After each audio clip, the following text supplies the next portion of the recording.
ಇನ್ನು ಮತ್ತಷ್ಟು ತಾರಕಕ್ಕೇರಿದೆ ಸ್ಟಾರ್ ವಾರ್ ಫ್ಯಾನ್ಸ್ ವಾರ್. ಮತ್ತೆ ಕಮಿಷನರ್ ಕಚೇರಿಗೆ ದರ್ಶನ್ ಪತ್ನಿ ವಿಜಯಲಕ್ಷ್ಮಿ ಬಂದು ಪೊಲೀಸ್ ಆಯುಕ್ತ ಸೀಮಂತ್ ಕುಮಾರ್ರನ್ನ ಭೇಟಿಯಾದರು.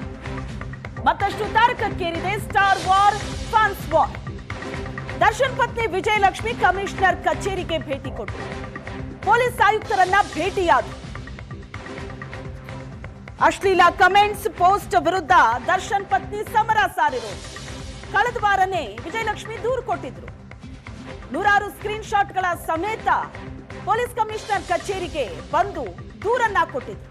ಈಗ ಮತ್ತೆ ಪೊಲೀಸ್ ಕಮಿಷನರ್ ಕಚೇರಿಗೆ ವಿಜಯಲಕ್ಷ್ಮಿ ಬಂದು ಕಮಿಷನರ್ ಜೊತೆ ಮಾತಾಡಿದ್ರು. ಅಶ್ಲೀಲ ಕಮೆಂಟ್ಸ್ ಪೋಸ್ಟ್ ವಿರುದ್ಧ ದರ್ಶನ್ ಪತ್ನಿ ವಿಜಯಲಕ್ಷ್ಮಿ ಸಮರ ಸಾರಿದ್ದಾರೆ. ಪ್ರಕರಣದ ಬಗ್ಗೆ ಮಾಹಿತಿ ಪಡೆಯೋದಕ್ಕೆ ಅಂತ ವಿಜಯಲಕ್ಷ್ಮಿ ಇವತ್ತು ಕಮಿಷನರ್ ಕಚೇರಿಗೆ ಬಂದಿದ್ರು. ಈ ಕೇಸ್ನಲ್ಲಿ ಯಾವುದೇ ಬೆಳವಣಿಗೆ ಆಗಿಲ್ಲ. ದೂರು ದಾಖಲಾದ ನಂತರ ಯಾರನ್ನೂ ಕೂಡ ಬಂಧಿಸಿಲ್ಲ. ನೂರಾರು ಸ್ಕ್ರೀನ್ ಶಾಟ್ಗಳನ್ನ ಕೊಟ್ಟು ದೂರನ್ನ ದಾಖಲಿಸಿದ್ದು ದರ್ಶನ್ ಪತ್ನಿ ವಿಜಯಲಕ್ಷ್ಮಿ. ಒಂದು ವಾರ ಆಗಿದೆ ದೂರು ಕೊಟ್ಟು. ಅದರ ಬಗ್ಗೆ ಮಾಹಿತಿ ಪಡೆಯೋದಕ್ಕೆ ಅಂತ ಕಮಿಷನರ್ ಕಚೇರಿಗೆ ಭೇಟಿ ಕೊಟ್ಟರು. ಬೆಂಗಳೂರು ಪೊಲೀಸರ ವಿರುದ್ಧ ವಿಜಯಲಕ್ಷ್ಮಿ ಅಸಮಾಧಾನ. ವಿಜಯಲಕ್ಷ್ಮಿ ಕೊಟ್ಟ ದೂರನ್ನ ಪೊಲೀಸರು ನಿರ್ಲಕ್ಷಿಸಿದ್ರ? ಕೆಟ್ಟ ಕಮೆಂಟ್ಸ್ ಮಾಡಿದವರ ಮೇಲೆ ಪೊಲೀಸರು ಕ್ರಮ ಕೈಗೊಳ್ಳಿಲ್ವಾ? ಇನ್ಸ್ಟಾದಲ್ಲಿ ಬೇಸರವನ್ನ ಹೊರಹಾಕಿದ್ದಾರೆ ದರ್ಶನ್ ಪತ್ನಿ ವಿಜಯಲಕ್ಷ್ಮಿ. ನಾನು ಕೊಟ್ಟಂತ ದೂರನ್ನ ಸಂಪೂರ್ಣವಾಗಿ ನಿರ್ಲಕ್ಷಿಸಲಾಗಿದೆ. ಪರಮೇಶ್ವರ್ ಬೆಂಗಳೂರು ಪೊಲೀಸರಿಗೆ ಟ್ಯಾಗ್ ಮಾಡಿ ಪೋಸ್ಟ್ ಮಾಡಿದ. ಕಾನೂನು ಎಲ್ಲರಿಗೂ ಒಂದೇ ಅಂತ ನಾನು ನಂಬಿದ್ದೀನಿ. ಈ ಅನುಭವ ಆ ನಂಬಿಕೆಯನ್ನ ಪ್ರಶ್ನಿಸುವಂತೆ ಮಾಡಿದೆ.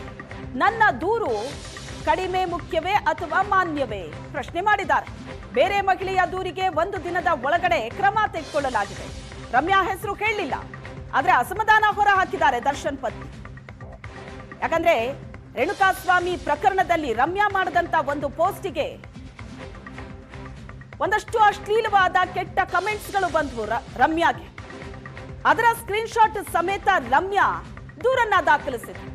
ದರ್ಶನ್ ಅಭಿಮಾನಿಗಳು ಅಂತ ಹೇಳ್ಕೊಳ್ಳುವ ಕೆಲವು ಪೇಜ್ಗಳಿಂದ, ಕೆಲವು ಅಕೌಂಟ್ಗಳಿಂದ ರಮ್ಯಾಗೆ ಬಂದಂತಹ ಕಮೆಂಟ್ಸ್ಗಳಾಗಿತ್ತು. ಅದರ ವಿರುದ್ಧ ದೂರು ಕೊಟ್ಟರು. ದೂರು ಕೊಟ್ಟ ತಕ್ಷಣವೇ ಪೊಲೀಸರು ಅದನ್ನ ಟ್ರ್ಯಾಕ್ ಮಾಡಿದ್ರು. ಒಂದಷ್ಟು ಜನರನ್ನ ಅರೆಸ್ಟ್ ಮಾಡಿ ಜೈಲಿಗೆ ಹಾಕಿದ್ರು. ಈಗ ರಮ್ಯಾ ಹೆಸರನ್ನ ಹೇಳಿಲ್ಲ ವಿಜಯಲಕ್ಷ್ಮಿ. ಹೆಸರು ಹೇಳದೆ ಅಸಮಾಧಾನ ಹೊರ ಹಾಕಿದ್ದಾರೆ. ಈ ಬಗ್ಗೆ ಹೆಚ್ಚಿನ ಡೀಟೇಲ್ಸ್ ಕೊಡ್ತಾರೆ ವಿದ್ಯಾ ಇದ್ದಾರೆ ಸಂಪರ್ಕದಲ್ಲಿ. ವಿದ್ಯಾ, ದರ್ಶನ್ ಪತ್ನಿ ವಿಜಯಲಕ್ಷ್ಮಿ ಕಂಪ್ಲೇಂಟ್ ಕೊಟ್ಟು 1 ವಾರ ಆಗಿದೆ. ಈಗ ಅದರ ಅಪ್ಡೇಟ್ ಕೇಳೋದಕ್ಕೆ ಕಮಿಷನರ್ ಕಚೇರಿಗೆ ಬಂದಿದ್ದ. ಹಾಗಾದ್ರೆ ಇಲ್ಲಿ ತನಕ ಯಾರು ಅರೆಸ್ಟ್ ಆಗಿಲ್ಲ ಹಾಗಾದ್ರೆ ದೂರು ಕೊಟ್ಟ ನಂತರ? ಖಂಡಿತವಾಗ್ಲೂ ಶ್ವೇತಾ, ನೀವು ಹೇಳದಂತೆ ಅವರು ಕೊಟ್ಟಂತಹ ದೂರಿಗೆ ಏನೆಲ್ಲ ನೀವು ಕ್ರಮವನ್ನ ತೆಗೆದುಕೊಂಡಿದ್ದೀರಾ ಅನ್ನುವಂತಹ ನಿಟ್ಟಿನಲ್ಲಿ ಅವರು ಪ್ರಶ್ನೆಯನ್ನ ಮಾಡೋದಕ್ಕೆ ಇವತ್ತು ಪೊಲೀಸ್ ಕಚೇರಿಗೆ ಬಂದಂತಹದ್ದು. ಸೊ ಅವೆಲ್ಲವನ್ನ ನೋಡ್ತಾ ಇದ್ರೆ ವಿಜಯಲಕ್ಷ್ಮಿ ಏನು ದೂರನ್ನ ಕೊಟ್ಟಿದ್ರು ಕಳೆದ ವಾರ, ಅದಕ್ಕೆ ಯಾವುದೇ ಮಾನ್ಯತೆಯನ್ನ ಪೊಲೀಸ್ ಇಲಾಖೆ ಕೊಟ್ಟಂತೆ ಕಾಣ್ತಾ ಇಲ್ಲ. ಪೊಲೀಸ್ ಇಲಾಖೆ ಯಾವಾಗ ರಮ್ಯವರು ಈ ಹಿಂದೆ ಕಂಪ್ಲೇಂಟ್ ಅನ್ನ ಕೊಡೋದಕ್ಕಿಂತ ಮುಂಚಿತವಾಗಿಯೇ ಸಾಕಷ್ಟು ಜನ ರಮ್ಯವರ ಪರವಾಗಿ ಧ್ವನಿಯನ್ನ ಎತ್ತಿದ್ರು. ರೇಣುಕಾಸ್ವಾಮಿಯ ಪರವಾಗಿ ಅವರು ಪೋಸ್ಟ್ ಮಾಡಿದಂತಹ ಬೆನ್ನಲ್ಲೇ ಸಾಕಷ್ಟು ಜನ ದರ್ಶನ್ ಅಭಿಮಾನಿಗಳು ಅವರಿಗೆ ಕೆಟ್ಟ ಕೊಳಕಾಗಿ ಅವರು ಮೆಸೇಜ್ ಅನ್ನ ಹಾಕ್ತಾ ಇದ್ರು. ಇದರ ಬೆನ್ನಲ್ಲೇ ಮಹಿಳಾ ಆಯೋಗ ಇರಬಹುದು, ಈ ರೀತಿಯಾಗಿ ಬೇರೆ ಬೇರೆ ದೊಡ್ಡವರೇ ಅವರ ಪರವಾಗಿ ರಮ್ಯಾ ಅವರ ಪರವಾಗಿ ನಿಂತಿದ್ರು. ಅದಾದ ಬೆನ್ನಲ್ಲೇ ರಮ್ಯಾ ಅವರು ಪೊಲೀಸ್ ಇಲಾಖೆ ಕಂಪ್ಲೇಂಟ್ ಅನ್ನ ಕೊಡ್ತಾರೆ. ಕಂಪ್ಲೇಂಟ್ ಕೊಟ್ಟಂತಹ 1 ದಿನದಲ್ಲೇ ಕ್ರಮವನ್ನ ತೆಗೆದುಕೊಂಡಿದ್ರು. ಆದ್ರೆ ವಿಜಯಲಕ್ಷ್ಮಿ ಕಂಪ್ಲೇಂಟ್ ಅನ್ನ ಕೊಟ್ಟು 1 ವಾರ ಆಗಿದೆ, ಆದ್ರೂ ಕೂಡ ಪೊಲೀಸ್ ಇಲಾಖೆ ಯಾವುದೇ ರೀತಿಯಾಗಿ ಕ್ರಮ ತೆಗೆದುಕೊಂಡಿಲ್ಲ ಅಂತ ಹೇಳಿ ಈಗ ವಿಜಯಲಕ್ಷ್ಮಿ ಅವರು ಬೇಸರವನ್ನ ವ್ಯಕ್ತಪಡಿಸ್ತಾ ಇರುವಂತದ್ದು. ನಾನೇ ಹೋಗಿ ಅವರಿಗೆ ನೆನಪಿಸುವಂತಹ ಪರಿಸ್ಥಿತಿ ಈಗ ಬಂದಿದೆ.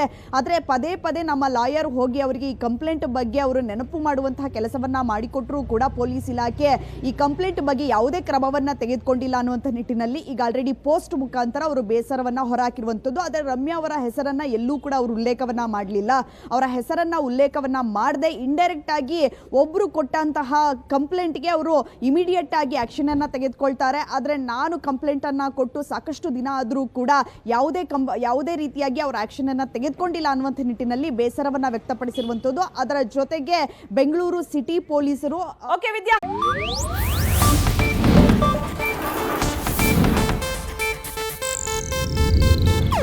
ಇದು ಏಷ್ಯಾನೆಟ್ ನ್ಯೂಸ್ ನೆಟ್ವರ್ಕ್ ಪ್ರಸ್ತುತಿ.